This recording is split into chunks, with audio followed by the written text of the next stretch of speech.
ವಿಶ್ವ ಪ್ರಪಂಚ ವ್ಯರ್ಥ ಹಾಳು ಬಹುವಚನ ಬರೆಯಿರಿ. ಶ್ರೀಮಂತ ಶ್ರೀಮಂತರು ದೇಶ ವಿದೇಶ ದೇಶಗಳು ದೇಶ ಶಿಷ್ಯ ಶಿಷ್ಯಂದಿರು ಭೂಪಟ ಭೂಪಟಗಳು for grass and flower and growing tree for birds and butterfly and human beings for our brother and our mother father and our mother for our for our sister. sister and brother we thank you God. Answer the following. What is the main idea of the poem? The main idea of poem is we thank you for Everything. everything. Who should we thank? You God. Because hi ಎಲ್ರಿಗೂ ನಮಸ್ಕಾರ. ಎಲ್ಲರೂ ಹೇಗಿದ್ದೀರಾ? ಎಲ್ಲರೂ ಚೆನ್ನಾಗಿದ್ದೀರಾ ಅಂದ್ಕೊಂಡಿದ್ವಿ. ನನಗಂತೂ ಮಕ್ಕಳಿಗೆ exam start ಆಯಿತು. ನನಗಂತೂ ಹುಷಾರೇ ಇಲ್ಲ. ಒಂದು 15 ದಿನ ಆಯಿತು. ಈ ಕೋಲ್ಡ್ ಅಂತೂ ನಾನು ಏನೇನೋ ಹೋಮ್ ರೆಮಿಡಿ ಎಲ್ಲ ಟ್ರೈ ಮಾಡಿ ಟ್ಯಾಬ್ಲೆಟ್ ಎಲ್ಲ ತೊಗೊಂಡು ಏನೇ ಫುಡ್ಡಲ್ಲಿ ಕಂಟ್ರೋಲ್ ಮಾಡ್ತಿದ್ರು ಈ ಕೋಲ್ಡ್ ಮಾತ್ರ ನಾನು ಬಿಟ್ಟೇ ಹೋಗ್ತಿಲ್ಲ. ಅದೇನಾಗ್ಬಿಟ್ಟಿದ್ದೇನೋ ಗೊತ್ತಿಲ್ಲ. 1 ಬೈ 1 ಆಫರ್ ಥರ ಕೋಲ್ಡ್ ಜೊತೆಗೆ ಕೆಮ್ಮು ಸೇರ್ಕೊಂಡ್ಬಿಟ್ಟಿದೆ.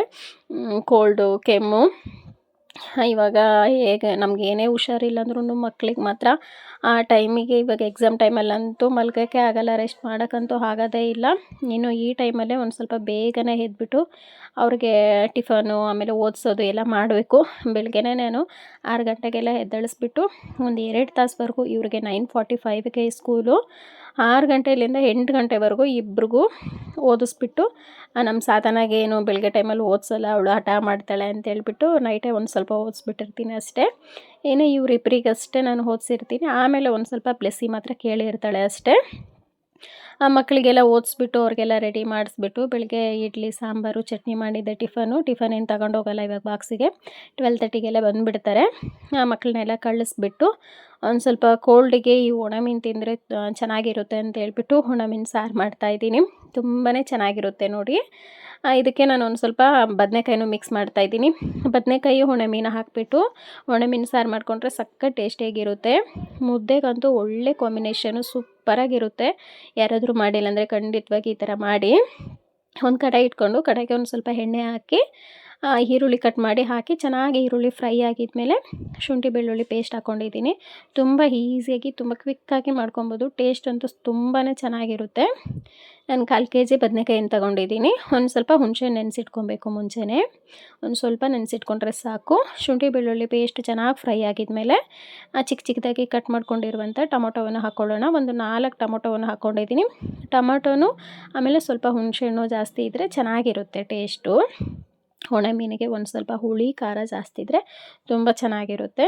ಇವಾಗ ಒಣಮೀನನ್ನು ಚೆನ್ನಾಗಿ ತೊಳ್ಕೊಬೇಕು. ಒಂದು 3-4 ಸರಿ ಚೆನ್ನಾಗಿ ತೊಳೆದು ಆ ನೀರೆಲ್ಲ ಒಂದು ಸ್ವಲ್ಪ ನೀರಲ್ಲೇ ನೆನೆಸಿಡಬೇಕು. ಯಾಕಂದರೆ ತುಂಬ ಗಟ್ಟಿ ಇರುತ್ತೆ ಅಲ್ವ, ಹಾಗಾಗಿ ನೀರಲ್ಲೇ ನೆನೆಸಿಟ್ಟು ಅದಕ್ಕೆ ಒಂದು ಸ್ವಲ್ಪ ಅರಿಶಿನ ಪುಡಿ, ಒಂದು ಸ್ವಲ್ಪ ಖಾರ ಪುಡಿ, ಒಂದು ಸ್ವಲ್ಪ ಉಪ್ಪಾಕಿ ಕಲಸಿಟ್ಟಿದ್ದೀನಿ. ಇವಾಗ ಈ ಕಡೆ ಟೊಮೊಟೊನು ಚೆನ್ನಾಗೇ ಸಾಫ್ಟ್ ಆಯಿತು. ಇವಾಗ ನೆನೆಸಿಟ್ಕೊಂಡಿದ್ವಲ್ವ ಹುಣಸೆಹಣ್ಣು, ಅದನ್ನು ರಸವನ್ನು ಹಾಕ್ಕೊತಾ ಇದ್ದೀನಿ. ನಾನು ಸ್ವಲ್ಪನೇ ಹಾಕ್ಕೊಂಡಿದ್ದೀನಿ ಹುಣಸೆಹಣ್ಣು, ತುಂಬ ಏನು ಬೇಕಾಗಲ್ಲ. ಸ್ವಲ್ಪ ಹುಣಸೆಹಣ್ಣು, ಒಂದು 4 ಟೊಮೊಟೊ. ಇವಾಗ ಒಂದು ಸ್ವಲ್ಪ ಅರಿಶಿನ ಪುಡಿ ಹಾಕ್ಕೊಳ್ಳೋಣ, ಒಂದು ಸ್ವಲ್ಪ ಖಾರ ಪುಡಿ. ಖಾರ ಒಂದು ಸ್ವಲ್ಪ ಜಾಸ್ತಿನೇ ಇರಲಿ. ಶೀತಕ್ಕೆ ಏನು ತಿಂದ್ರೂ ಟೇಸ್ಟೇ ನಮಗೆ ಗೊತ್ತಾಗೋದಿಲ್ಲ. ಒಂದು ಸ್ವಲ್ಪ ಖಾರ ಜಾಸ್ತಿನೇ ಹಾಕ್ಕೊಂಡಿದ್ದೀನಿ. ಆಮೇಲೆ ಸ್ವಲ್ಪ ಧನಿಯಾ ಪೌಡ್ರು, ಒಂದು ಸ್ವಲ್ಪ ರುಚಿಗೆ ತಕ್ಕಷ್ಟು ಉಪ್ಪು. ನಾನು ಬದನೆಕಾಯಿಯನ್ನು ಉದ್ದುದ್ದಾಗೆ ಹೆಚ್ಕೊಂಡಿದ್ದೀನಿ. ನಿಮ್ಗೆ ಯಾವ ಸೈಜ್ ಬೇಕೋ ಆ ಸೈಜಲ್ಲಿ ಕಟ್ ಮಾಡ್ಕೊಬೋದು. ಈ ಥರ ಉದ್ದುದ್ದಕ್ಕೆ ಹೆಚ್ಚು ಹಾಕೋದ್ರಿಂದ ಚೆನ್ನಾಗಿರುತ್ತೆ. ನಾನು ಉದ್ದುದ್ದಕ್ಕಾಗಿ ಹೆಚ್ಕೊಂಡಿದ್ದೀನಿ. ಇವಾಗ ಎಲ್ಲ ಮಸಾಲೆ ಪೌಡ್ರುಗಳ್ನ ಹಾಕಿದೆ ಅಲ್ವಾ, ಚೆನ್ನಾಗಿ ಫ್ರೈ ಮಾಡ್ಕೊಬೇಕು. ಒಂದು ಸ್ವಲ್ಪ ಅದು ಹಸಿ ಸ್ಮೆಲ್ ಹೋಗೋವರೆಗೂ ಎಲ್ಲ ಚೆನ್ನಾಗಿ ಫ್ರೈ ಮಾಡ್ಕೊಬೇಕು. ತುಂಬಾ ಚೆನ್ನಾಗಿರುತ್ತೆ ನೋಡಿ. ಇವಾಗ ನೋಡಿ ಎಲ್ಲ ಫ್ರೈ ಆಗಿದ್ಮೇಲೆ ನಮಗೆ ನೀರು ಎಷ್ಟು ಬೇಕೋ ಅಷ್ಟೊಂದು ನೀರು ಸೇರಿಸ್ಕೊಳ್ಳೋಣ. ತುಂಬ ಗಟ್ಟಿ ಇದ್ರೂ ಚೆನ್ನಾಗಿರಲ್ಲ, ತುಂಬ ನೀರಿದ್ರೂ ಚೆನ್ನಾಗಿರಲ್ಲ. ಮೀಡಿಯಮ್ ಆಗಿದ್ದರೆ ಕರೆಕ್ಟಾಗಿರುತ್ತೆ. ಯಾಕಂದರೆ ಮುದ್ದೆಗೆ ನಾನು ಮಾಡ್ಕೊತಾ ಇದ್ದೀನಿ. ಮಧ್ಯಾಹ್ನ 1 ಟೈಮಿಗೆ ಇನ್ನೇನು ಮಕ್ಕಳು ಬರ್ತಾರೆ.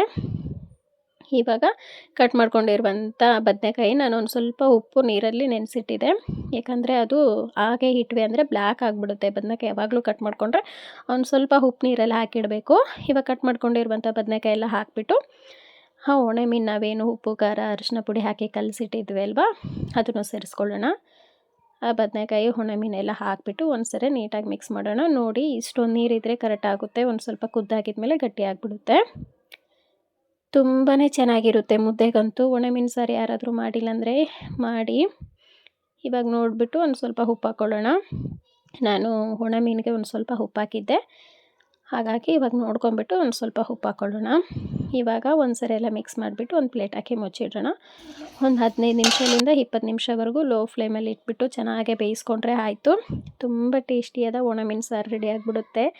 ಒಣ ಮೀನು, ಮುಳ್ಗಾಯಿ, ಬದನೆಕಾಯಿ, ಒಂದೊಂದು ಊರಲ್ಲಿ ಒಂದೊಂದು ಹೇಳ್ತಾರೆ. ಬದನೆಕಾಯಿ ಮುಳ್ಗಾಯಿ, ನಮ್ಮ ದಾವಣಗೆರೆಯಲ್ಲಿ ಮುಳ್ಗಾಯಿ ಅಂತಾರೆ, ನಮ್ಮ ಹಾಸ್ಪಿಟಲ್ಲಿ ಬದನೆಕಾಯಿ ಅಂತಾರೆ. ಹಾಗಾಗಿ ನಾನು ಎರಡು ಮಿಕ್ಸ್ ಮಾಡಿ ಹೇಳ್ತಾ ಇರ್ತೀನಿ. ನೋಡಿ ಸಖತ್ತಾಗಿ ತುಂಬ ಟೇಸ್ಟಿಯಾಗಿ ಒಣ ಮೀನು ಬದನೆಕಾಯಿ ಹಾಕಿಬಿಟ್ಟು ಸಾರು ಹೇಗೆ ಮಾಡೋದು ಅಂತೇಳಿ ನೋಡಿದ್ರಲ್ವಾ. ಇದೇನಾದರೂ ನಿಮಗೆ ಇಷ್ಟ ಆಗಿತ್ತಂದರೆ ಖಂಡಿತವಾಗೂ ಮನೆಯಲ್ಲಿ ಟ್ರೈ ಮಾಡಿ. ತುಂಬಾ ಚೆನ್ನಾಗಿರುತ್ತೆ. ಮುದ್ದೆಗಂತೂ ತುಂಬ ಚೆನ್ನಾಗಿರುತ್ತೆ. ಬಿಸಿ ಬಿಸಿ ರೈಸಿಗಂತೂ ಒಳ್ಳೆ ಕಾಂಬಿನೇಷನು. ಶೀತ ಆದಾಗೆ, ಜ್ವರ ಬಂದಾಗೆ, ಬಾಯಿ ಕೆಟ್ಟಾಗೆ ಈ ಥರ ಮಾಡ್ಕೊಂಡು ತಿಂದರೆ ಸೂಪರಾಗಿರುತ್ತೆ.